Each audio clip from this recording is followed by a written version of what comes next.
میں اس وقت اپنے محلے کے امیر ترین بوڑھے آدمی کے ساتھ بیٹھی تھی، جو اس وقت میرے سامنے اپنی کمزوری کا رونا رو رہا تھا اور میں دیر تک اس کی باتیں سنتی جا رہی تھی۔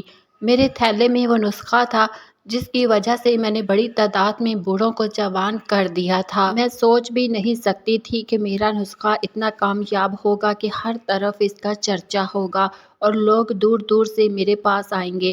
یہ بات میرے لیے خوشی کا باعث تھی۔ بوڑھا میرے سامنے مسلسل رو رہا تھا اور وہ آنسو بہانے لگا تھا۔ اس کی عمر میں ان کی ایسی خواہش دیکھ کر مجھے ہنسی بھی آتی تھی اور غصہ بھی آتا تھا۔ اس کے پاؤں قبر میں تھے، اسے اپنی آخرت کے بارے میں سوچنا چاہیے تھا، لیکن ابھی بھی وہ صرف جوان ہونے کا سوچ رہا تھا۔ کچھ دیر بعد وہ میری منتیں کرنے لگا اور کہنے لگا کہ میں جانتا ہوں کہ وہ نسخہ آپ کے پاس اب بھی موجود ہے، بس جلدی سے اسے میرے حوالے کر دو، میں تمہیں ایک اچھی رقم ادا کروں گا۔ یہ سن کر میری آنکھیں چمک اٹھی۔ میں بھی صرف دولت کی بھوکی تھی۔ اپنے شوہر کے انتقال کے بعد میں نے کوئی ایسا کام نہیں چھوڑا تھا جس کے ذریعے میں پیسے کما سکوں، لیکن آج تک کسی کام نے مجھے اتنا نفع نہیں دیا جتنا اس نسخے سے ملا ہے۔ لیکن میں یہ نسخہ اتنی آسانی سے اس کے حوالے نہیں کر سکتی تھی۔ میں اسے زیادہ تڑپانا چاہتی تھی کیونکہ مجھے وہ دن اچھی طرح یاد تھا جب مجھے پیسوں کی ضرورت تھی۔ محلے میں کوئی مجھے پیسے دینے کو تیار نہیں تھا۔ محلے کی ایک آنٹی نے مجھے اس بوڑھے آدمی کے بارے میں بتایا تھا کہ یہ بہت امیر ہے اور مجھے یقین ہے کہ وہ تمہاری مدد کرے گا۔ تب اس نے میری کوئی مدد نہیں کی بلکہ مجھے ایسی پیشکش کی تھی کہ میں خود اپنی نظروں میں گر گئی تھی۔ آج وہ پھر میرے سامنے موجود تھا اور میری منتیں کر رہا تھا۔ یہ احساس مجھے بہت سکون دے رہا تھا۔ مجھے وہ وقت یاد آ رہا تھا، لیکن مجھے نہیں معلوم تھا کہ اس کو تڑپانے کے بعد مجھے مزید کتنی اذیتیں اٹھانی پڑیں گی۔ میں سوچ بھی نہیں سکتی تھی کہ یہ بوڑھا اتنا ظالم نکلے گا۔ آخر کار مجھے اس کی حالت پر ترس آ گیا۔ میں نے اپنے بیگ سے وہ نسخہ نکالا اور وہ دعا بھی نکالی جو میں نے خاص طور پر اس کے لیے بنائی تھی، کیونکہ مجھے اس سے اچھی خاصی رقم جمع کرنی تھی۔ اس سے پہلے کہ میں دعا اور نسخہ اس کے حوالے کرتی، دروازہ کھلا اور اس کا بڑا بیٹا کمرے میں داخل ہوا۔ وہ مجھے وہاں بیٹھا دیکھ کر حیران ہوا۔ وہ مجھے دیکھ کر ہمیشہ حیران رہتا تھا۔ میں اس کی وجہ نہیں سمجھ سکی۔ پہلے میں نے سوچا کہ وہ میرے پھٹے پرانے کپڑوں کو دیکھ کر حیران ہے اور سوچے گا کہ ایسی غریب لڑکی ہمارے گھر میں کیا کام کرے گی، لیکن اب میں نے بہت مہنگے کپڑے پہن رکھے تھے اور اس کے اوپر میرے پاس بہت مہنگے زیورات بھی تھے۔ بوڑھے نے مجھے اپنی آنکھوں سے اشارہ کیا کہ نسخہ واپس بیگ میں ڈال دو۔ میں نے مسکرا کر نسخہ بیگ میں ڈال دیا۔ میرا خیال تھا کہ اس کا بیٹا کچھ دیر بعد وہاں سے چلا جائے گا، لیکن وہ جانے کی بجائے وہیں بیٹھ گیا اور مجھ سے ادھر ادھر کی باتیں کرنے لگا۔ حیرت کی بات یہ تھی کہ وہ مجھ سے میرے ماضی کے بارے میں پوچھ رہا تھا۔ اس کے ساتھ ساتھ وہ مجھ سے میرے شوہر کے بارے میں بھی پوچھ رہا تھا۔ اسے یہ کام بہت پہلے کر لینا چاہیے تھا، جب میرے پاس کچھ نہیں تھا اور جب مجھے واقعی ان کی ضرورت تھی۔ شاید انہیں دیر سے ہدایت ملی تھی۔ اچانک وہ کہنے لگا کہ جب تم بیوہ ہو گئی تھی تو ہمارے پاس مدد کے لیے کیوں نہیں آئی؟ ہم ہمیشہ بیواؤں کی مدد کرتے ہیں اور انہیں نہ صرف کھانا دیتے ہیں بلکہ انہیں رہنے کی جگہ بھی فراہم کرتے ہیں۔ آپ ہمارے اپنے محلے سے تھی۔ اس کی بات سن کر میں نے بغیر کسی ہچکچاہٹ سے اس بوڑھے کی طرف دیکھا اور مجھے دیکھتے ہی اس کی نظروں سے بچنے لگا۔ مجھے لگا کہ میں اس کے بیٹے کو بتا دوں کہ تمہارے باپ کی وجہ سے میں یہاں نہیں آ سکی، کیونکہ انہوں نے مجھے یہاں سے دھکے دے کر نکال دیا تھا اور یہ بھی کہا تھا کہ آج کے بعد یہاں آنے کی ضرورت نہیں ہے، لیکن میں نے اس کا پردہ رکھا اور کچھ نہیں کہا۔ وہ کافی دیر تک وہاں بیٹھا رہا۔ میں بھی بیٹھی رہی اور انتظار کرتی رہی کہ کب مجھے موقع ملے گا اور کب میں وہ نسخہ اس بڑے آدمی کے حوالے کروں گی، لیکن جب وہ 1 گھنٹہ گزر گیا اور وہ وہاں سے نہ اٹھا تو مجبوراً مجھے اٹھنا پڑا، کیونکہ اس کے علاوہ مجھے بہت سی جگہوں پر جا کر یہ نسخہ دینا تھا۔ میں باہر جانے لگی تو بوڑھے آدمی کی آواز سنائی دی، بیٹا کل لازمی آ جانا، میں آپ کا بے صبری سے انتظار کروں گا۔ میں اس کی بات سن کر مسکرائی اور اس کے بیٹے کی طرف دیکھنے لگی جو سوالیہ نظروں سے میری طرف دیکھ رہا تھا۔ یقیناً وہ مجھ سے پوچھنا چاہتا تھا کہ ابا کیا بات کر رہے ہیں، لیکن میں نے انہیں کچھ نہیں بتایا اور خاموشی سے گھر سے نکل آئی۔ میری قسمت اچانک بدل گئی تھی۔ پہلے میرے پاس کھانے کے لیے بھی پیسے نہیں تھے اور اب میرے پاس اتنے پیسے تھے کہ پورے محلے کو کھلا دوں تو میرے پیسے ختم نہ ہوتے۔ میں سارا دن مختلف محلوں میں گھومتی رہی اور بوڑھوں کو وہ نسخہ دیتی رہی۔ میں سوچ بھی نہیں سکتی تھی کہ اس علاقے میں اتنے ہوس پرست بوڑھے ہوں گے اور وہ مجھے منہ مانگی رقم دے رہے تھے جو میں مانگی تھی۔ میرے لیے بھی میرے پیسے حاصل کرنے سے بہتر کوئی چیز نہیں تھی۔ رات کو گھر واپس آئی تو اچانک میرے نمبر پر کالیں آنے لگی۔ میں نے دیکھا کہ رات کے اس وقت اس 70-80 سال کے آدمی کا نمبر تھا۔ رات کے اس پہر اس کی کال دیکھ کر میں پریشان ہوئی اور پھر چونک گئی۔ رات کے اس وقت وہ مجھے کیوں کال کر رہا تھا اور کہہ رہا تھا کہ مجھے فوراً نسخہ دو، کیونکہ اس وقت میرے گھر پر کوئی موجود نہیں ہے۔ میں سوچ رہی تھی کہ کیا کروں کہ اچانک میرے گھر کا دروازہ بجا۔ میں نے جا کر دیکھا تو سامنے میری بہن کھڑی تھی۔ اسے دیکھ کر میں نے سکھ کی سانس لی، یعنی میری بہن یہاں میرے بچوں کی دیکھ بھال کے لیے آئی تھی۔ میں اسے دیکھ کر مسکرانے لگی۔ مجھے مسکراتا دیکھ کر اس نے پوچھا، اتنی خوشی کی وجہ کیا ہے؟ میں اکثر آپ کے پاس آتی ہوں۔ میں نے اسے بتایا کہ مجھے کسی بہت ضروری کام سے جانا ہے اور مجھے سمجھ نہیں آ رہی تھی کہ میں اپنے بچوں کے ساتھ کس کو چھوڑوں۔ شکر ہے کہ تم آ گئی، اب میرے بچوں کا خیال رکھنا۔ یہ کہہ کر پھر گھر سے باہر نکل آئی اور نہ تو میں نے آرام کیا نہ پانی پیا۔ اس نے اچانک ہی مجھے روکا اور کہا کہ 1 گھنٹے میں واپس آ جانا کیونکہ میں یہاں زیادہ دیر نہیں رہ سکتی۔ میں نے اسے تسلی دی اور کہا کہ فکر نہ کرو۔ جب میں باہر نکلی تو مجھے کوئی رکشہ یا گاڑی نظر نہیں آئی۔ اچانک میرے ذہن میں اس بوڑھے شخص کا خیال آیا۔ میرے چہرے پر مسکراہٹ پھیل گئی۔ جب اس شخص کی گاڑی میرے پاس تھی تو مجھے پریشانی کا سامنا کرنے کی کیا ضرورت تھی؟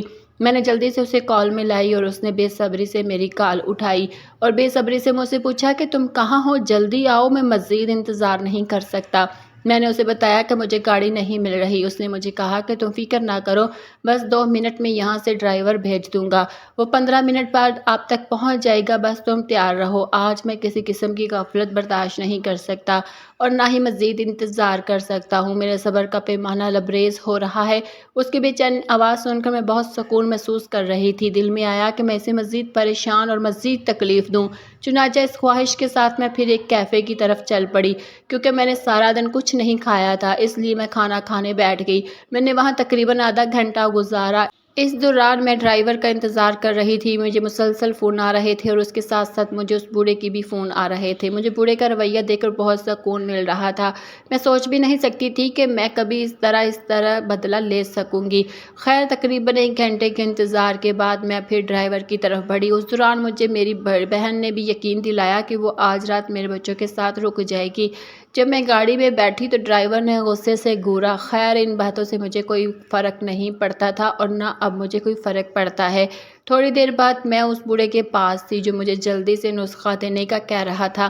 میں نے دوبارہ اپنے بیگ سے نسخہ نکالا لیکن یہ دیکھ کر پریشان ہوئی کہ وہ دوا ساتھ نہیں لائی تھی۔ جب میں نے نسخہ اس شخص کے حوالے کیا تو وہ خوشی سے جھوم اٹھا اور پھر مجھ سے کہنے لگا کہ اسے جلدی سے دوا دو، جس کے کھانے کے بعد میں پھر سے مضبوط ہو جاؤں گا اور پھر سے میں اپنی نفسانی خواہشات کو پورا کر سکوں۔ مجھے سمجھ میں نہیں آ رہا تھا کہ اسے کیسے بتاؤں کہ دوائی گھر بلائی ہوں۔ مجھے یاد بھی نہیں تھا کہ میں نے دوائی کہاں رکھی تھی۔